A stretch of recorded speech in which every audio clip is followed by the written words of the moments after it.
So we're talking about the integumentary system. So an overview of the integumentary system. It's our largest organ system because it consists of our skin. Also everything on our skin, so our nails, our hair, our glands, stuff like that. It provides an outer layer of protection from injuries and infection. Also keeps all of the good stuff inside of us. ATP is really important in maintaining this.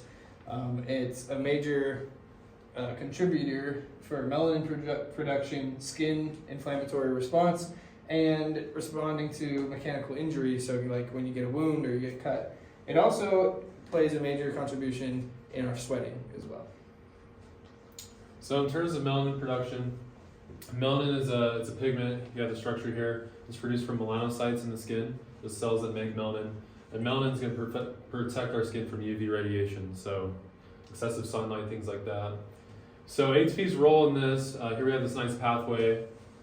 It's going to be involved in a couple protein pathway. So I have your ligand here, alpha MSH, which is going to bind to this G protein, MC1R. ATP is going to bind and activate the alpha subunit, which is then going to activate adenylate cyclase, which is going to produce CAM, which is going to activate pKa. And then pKa is going to cause a kinase cascade, which will activate CREB via phosphorylation. Then CREB will activate MITF, and that'll be a transcription factor that will promote the gene expression of melanin genes, so our cells have melanin. Alrighty, so the skin inflammatory response. Essentially what's going to happen is we're going to have a damaged cell. It could be from whatever. In this example with vitiligo, I've heard it both ways, I don't know what we're going to call it.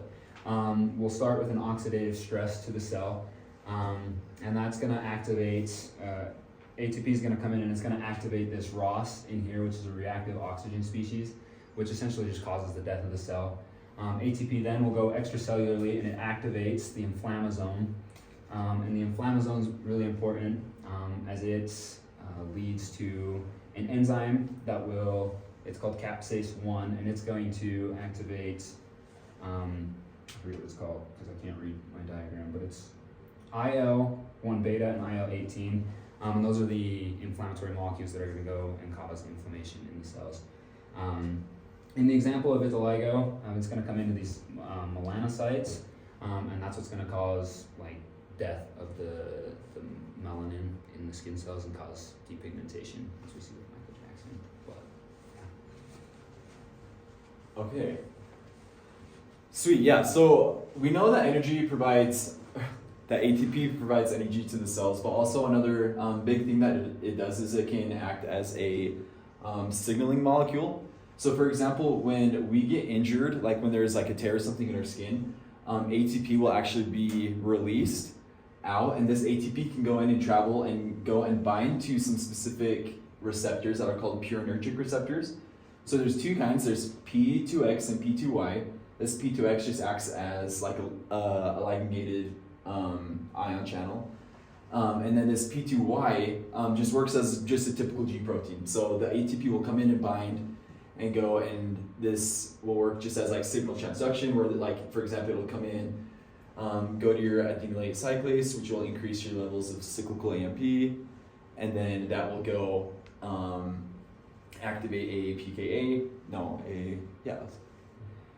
and then anyways, so this will go and this will just initiate a cellular response that will go in, and this could be something like an immune response to go to that area, or something like cell proliferation or protein synthesis in the area to fix what was damaged, or also apoptosis, which will go and target the cells that were unwanted and damaged in the area to kind of clean up the area. And so, so that's with wound healing and things like that. So, yep, there we go. Thank you for watching. Subscribe below.